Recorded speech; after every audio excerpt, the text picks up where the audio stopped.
Welcome to episode 9 of How to CE5, where over the course of 21 episodes, we are covering 21 basic things for you to do so that you can be a great CE5 ambassador and make contact with ET.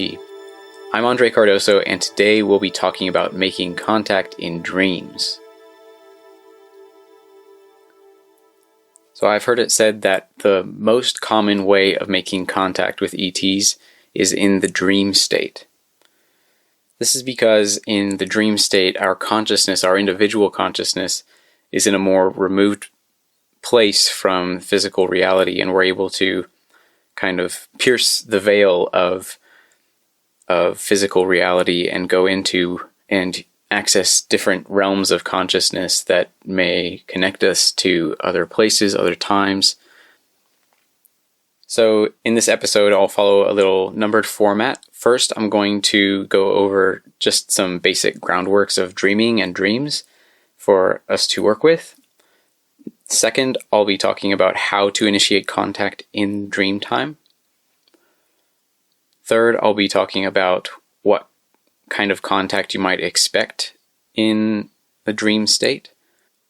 Fourth, I'll talk about how to test and verify contact in dreams to make sure that it's actually contact and not just the wild realms of your imagination. So, a lot of the time when we're doing CE5, we're asking to establish some kind of communication with extraterrestrials.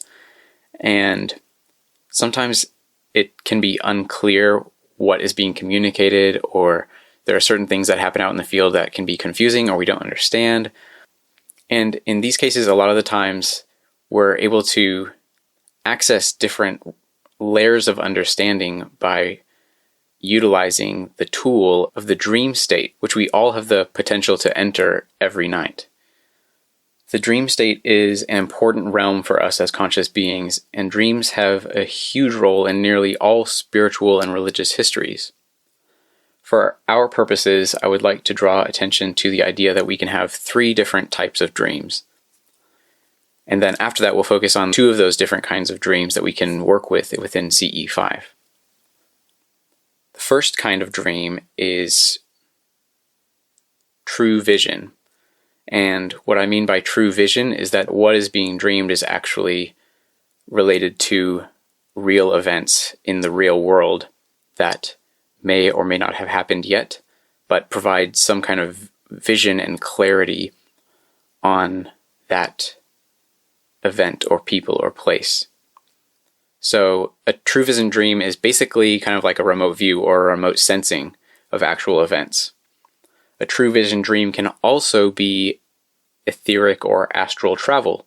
So some of you might know that according to different spiritual paths and in the yogic traditions, one of the siddhis, siddhis, is etheric or astral travel. So there's the idea that we have physical bodies and that we also have etheric or astral bodies before we get to that realm of pure consciousness. There are kind of layers of resonance that we can tap into. And one of those layers is not purely physical, but not also just purely consciousness, but the etherical astral body is something that can actually move around in space and in time to go and witness things outside of the place and time that our bodies might be located in. Etheric and astral travel is something that can be developed and practiced, and it's oftentimes really easier to do when you're in the dream state within sleep. There are some people who have been studying the possibilities of astral travel by using technologies like binaural beats and inducing an altered state of consciousness so that one's astral body can go and travel.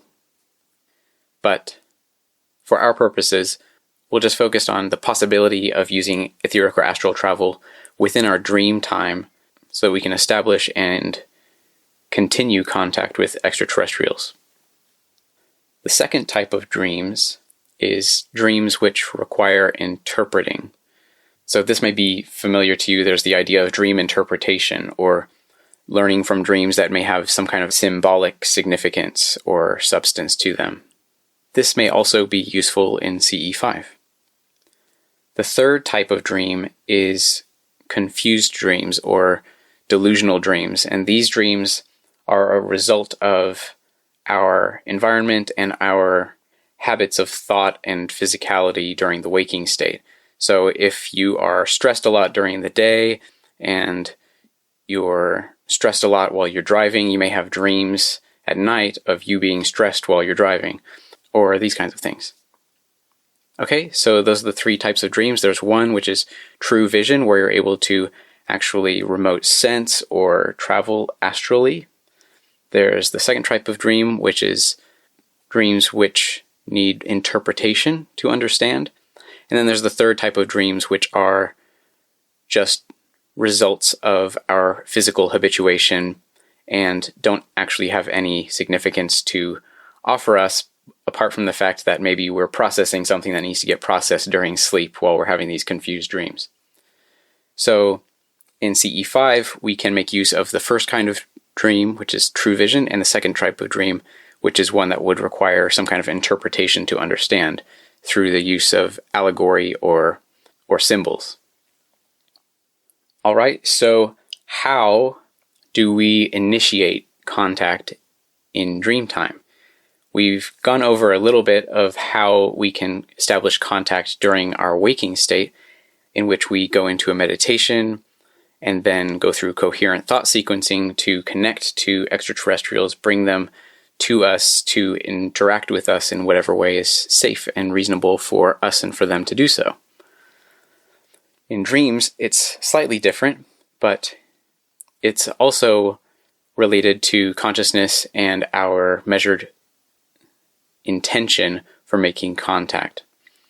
It's just the way that we go into the deeper layers of consciousness that is a little bit different.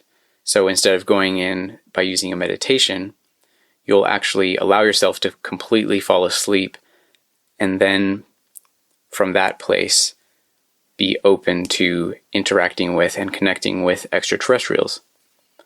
So how do you establish that intention? Well, the intention can be established during the waking state, and especially in a waking meditative state. So in your meditation, you can go through the CE5 protocols, go through coherent thought sequencing, connect with an extraterrestrial, and then instead of directing them to a location for you to interact with out in the field and having more physical signs of contact, you will instead direct them to interact with you during your dream time, during the time when you'll be in the dream state while you're sleeping. So you can do this on your own. You can set this intention on your own during a meditation. You can set this intention in a group while you're all meditating together as a group. And you can also, crucially, set this intention just before you go to bed. So allow yourself to enter a quiet and still space of consciousness before you go to sleep, either sitting at your bedside or as you're actually falling asleep, and just broadcast that intention of, I allow myself to be open to interacting with and connecting with any intelligent extraterrestrials that may want to interact with me during the dream state. And if you have experience connecting with a specific ET or group of ETs in your prior CE5 work, then you can even invite those particular ETs to join you in the dream state. Another realm in which we can initiate contact is right inside of dreams. So if you're in a dream and then you have the realization that you're lucid and you can have agency over what's going on in the dream, you can hold that intention to make contact with ET and go through the CE5 protocols within the dream and connect with them. All right, so we've gone over the basics of different types of dreams, how we can initiate contact in dreams, and then now we'll go over what kinds of contact can happen in the dream state.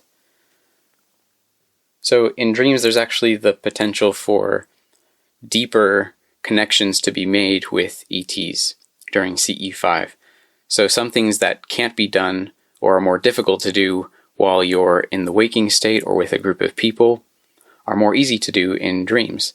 So you can actually connect with and be appearingly in the same physical area as ET beings.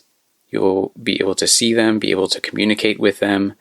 You may be in a different location. So for example, you might be able to board an ET craft or visit a location out in deep space, for example, some kind of space station.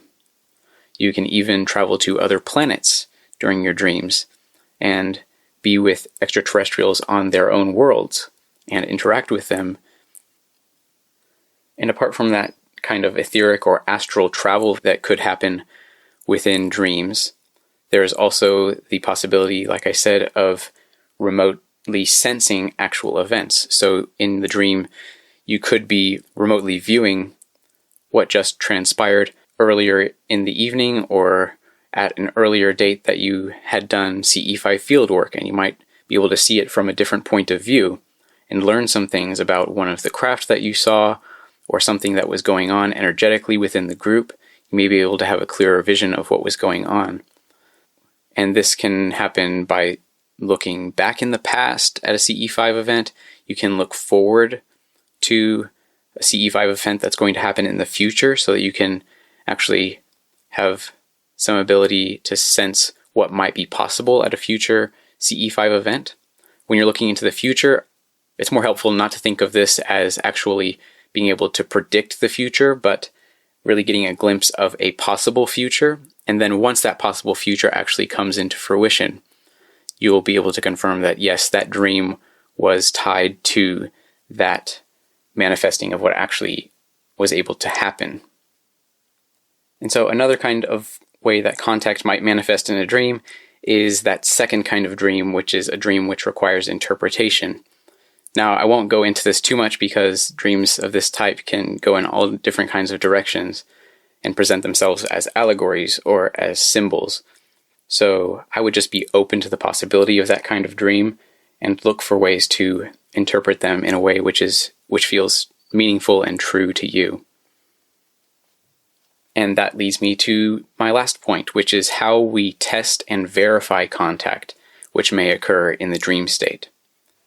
So if I were to try to test and verify a contact experience that I had within a dream, I would look for confirmation within my waking state.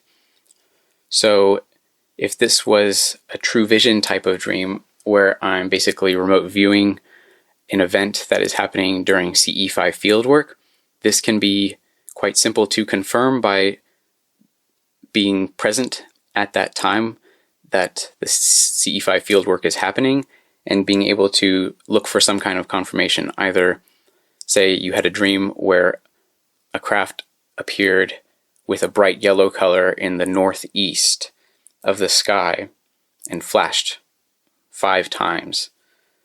This can be verified in your waking state with just seeing whether or not that actually happens. You can also confirm with members of your group.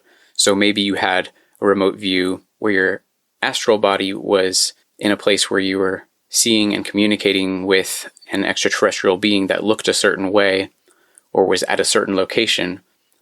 You may ask your group members to share any experiences they have had in dreams or any visions they might have had in remote viewing. And if anybody else in the group has something which sounds exactly like what you experienced in your dream, then that's another layer of confirmation that you can have for that type of dream contact. Okay, I hope this episode was really helpful for you to consider the idea of how you can establish contact with extraterrestrials while you're in the dream state. Like I said, this is one of the simplest ways that we can have deep and meaningful connections through CE5. And it's one of the most common ways that we can make contact with ETs. So you can try doing this before you even consider going out with a CE5 working group.